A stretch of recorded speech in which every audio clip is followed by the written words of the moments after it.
What's up, everybody? Haunted Beard here. Welcome back to my channel. Today, I'm continuing making my way through the Child's Play franchise, and I'm here to talk to you about Seed of Chucky. This came out 6 years after Bride of Chucky in 2004, and this is the first time longtime series writer Don Mancini took over as the director as well. And I've got some thoughts, so let's get into this. So the opening 8 minutes of Seed of Chucky, I think, are actually pretty good, and I enjoy quite a bit. You get this cool, like, long tracking shot, first-person point of view, extended tracking shot of this killer going through this house and killing two people, a mother and a father. And I kind of like the camera work here. It looks cool. Yeah, there's some hidden edits, but it's made to look like it's one long continuous shot. And it reminds me a little bit of the opening of Halloween. Also, you get a bit of a nod to the shower scene in Psycho as well. And so it's off to a good start. Like I said, the opening 8 minutes are pretty solid and I quite enjoy. Unfortunately, though, pretty much everything after this is downhill. Hold on to your butts. So we find out that the opening scene was a dream scene by our brand new character, Glenn, or Glenda, whatever you want to call it. It's the Seed of Chucky.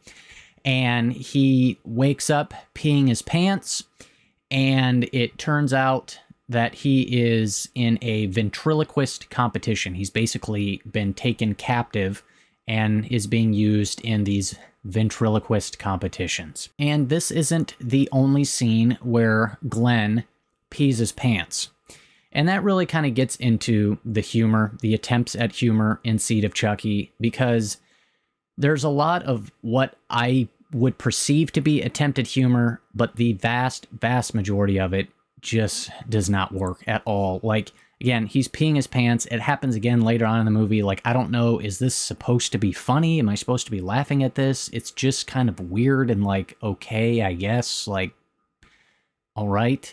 There's also the whole thing where he's got the, I guess, kind of like a tattoo, the Made in Japan on his wrist. And so like he speaks Japanese a little bit and he goes into like a Japanese accent here and there and stuff like that. And that's the way he is able to figure out that Chucky and Tiffany are his parents. But like, again, like it's just like, what is this? Like, I don't know what that's supposed to be. Is it supposed to be funny? Is it just supposed to be some sort of weird, quirky thing?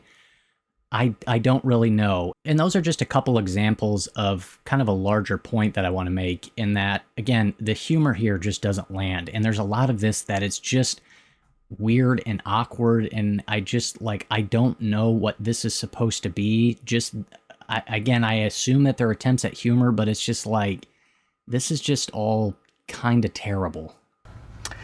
This is the worst! Then we jump cut to Santa Claus walking through the snow, and we get our first kill, or what we think is going to be our first kill, but it turns out Seed of Chucky pulls a bit of a switcheroo on us, and it turns out that we're on this film set, and Chucky and Tiffany have become stars of a movie. And so Seed of Chucky takes a page out of the Scream book, I guess, and goes full-on meta. So then over about the next 30 seconds of screen time, Glenn breaks out of his cage, flees from his captor, boards a plane, flies all the way to Hollywood, tracks down Chucky and Tiffany, and gives the curse to bring them back to life. Seriously, that all happens in, like, no joke, like a minute. It's, like, crazy how many things happen. It looks like the kid fell off the ugly tree and hit every branch on the way down. And anyways, they come back to life, and we get our first kill. And I'll give the movie credit here. The first kill of this, I don't know, film production assistant guy or whatever, where he gets decapitated, is pretty cool, and it's probably actually the best kill in the entire movie.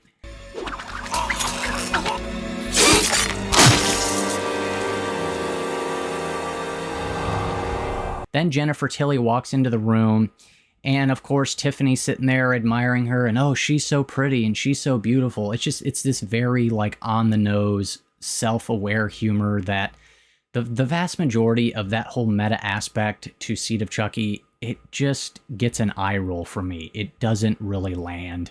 And she picks up the severed head and kisses it, and it's supposed to be this funny, gross thing, and it's just like, all right, yeah, and then she realizes it's a real head and freaks out. So Glenn ends up having a sit-down chit-chat with Chucky and Tiffany.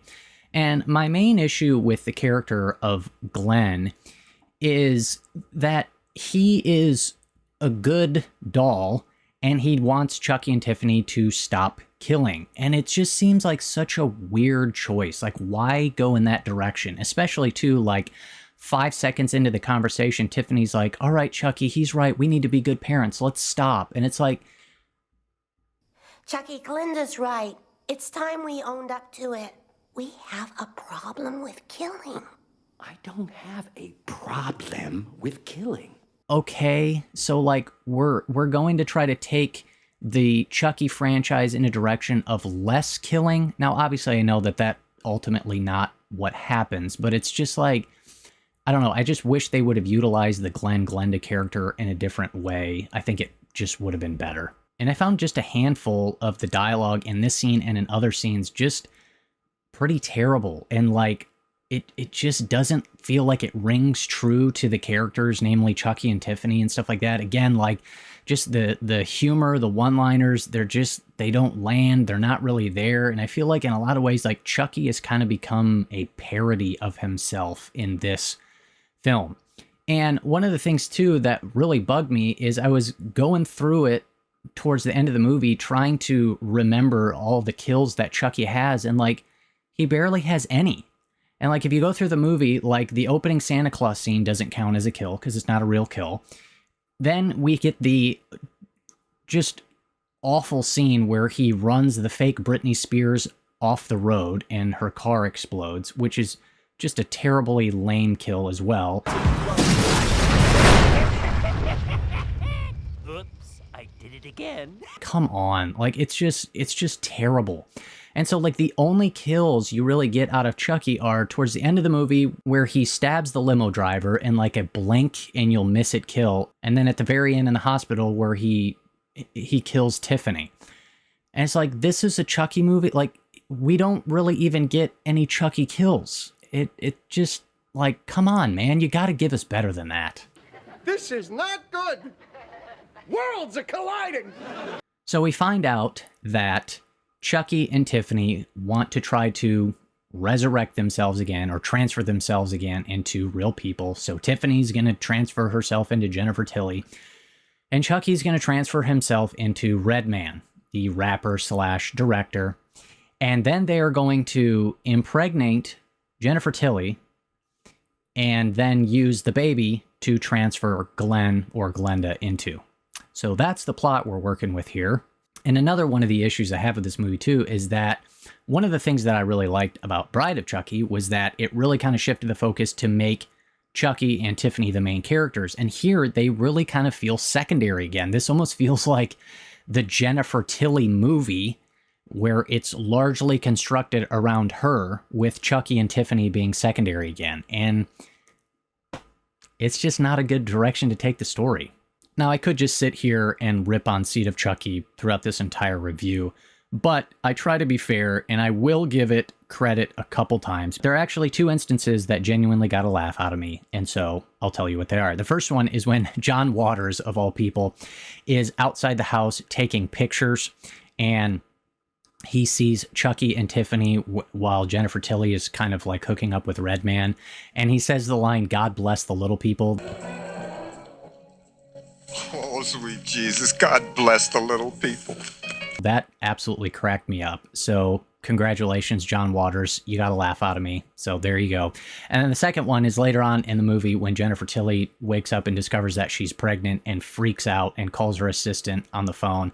And just her performance and her total freak out during that scene actually had me laughing. No, I should have listened to you, Joe, and you said it was evil and I was going to hell. You're right, and now God is punishing me. I guess the movie gets a little bit of credit there for giving me 2 genuine laughs. But like I said, outside of that opening scene and those 2 laughs, there's not really anything else here that I really got into at all. So like I said, the main plot is that Chucky and Tiffany are going to impregnate Jennifer Tilly, and we get a really awkward scene involving Chucky in order to help produce that outcome. You know what scene I'm talking about. Don't really care to go into any details. It's just gross and weird, and I felt uncomfortable watching it. And then we get a scene where Tiffany impregnates Jennifer Tilly with a turkey baster. And there's a sentence I never thought I would ever say. What the hell just happened? Ultimately, everything culminates into the scene with limo driver, Jennifer Tilly, tied to the bed, and Chucky, Tiffany, and Glenn are about to do the transfer. And then we learn that Glenn kind of bounces back and forth between Glenn and Glenda, and Glenn is the good side and Glenda is the evil side. And then Chucky actually does get, I'll say, a pretty good moment here, his sort of shining moment in the movie that we've been waiting for, where he just decides, you know what, screw all this, I just want to stay a doll. Look around you, Tiff! This is nuts! And I have a very high tolerance for nuts. But Tiffany's like, no way, I'm not going to do that. They end up in the hospital. Chucky kills Tiffany with an axe. And then there's this like karate scene fight where Glenn starts fighting Chucky, and just a terrible scene. At least we get to see Chucky get dismembered a little bit. So it's like, okay, I guess. And then you get the ending scene where it turns out that Tiffany was successful in transferring herself to Jennifer Tilly. She had twins, and the boy is the good side of Glenn, and the girl is the evil side of Glenda. And then that pretty much ends it. And look, it's just not very good. Not hardly any of the humor lands. It's all just, I understand this is a kind of ridiculous series of movies. Again, it's a killer doll. Yes, I'm aware, but like this just kind of takes it to the next level where it's not really fun or funny. It's just kind of weird and too much, and it's just all kind of awkward and uncomfortable, and just like, I don't know what we're going for here. And none of it really lands or works for me at all. And so I don't really enjoy my time with Seed of Chucky that much at all. So those are my thoughts. I think overall for a grade, I'm going to be like a 3.5 out of 10 for Seed of Chucky. So those are my thoughts. Hit me up down below. Let me know what you guys think of this thing. Love to hear from you. So that's all I got for you. Like always, hit that subscribe button. It's horror and thriller movie content here on The Haunted Beard. Next up, and actually the next two in this series, I've never seen before. Curse of Chucky, Cult of Chucky are going to be first-time watches for me, so I'm kind of excited about that. So I think Curse is up next. Yeah, Curse of Chucky up next, and I'll see you then on The Haunted Beard.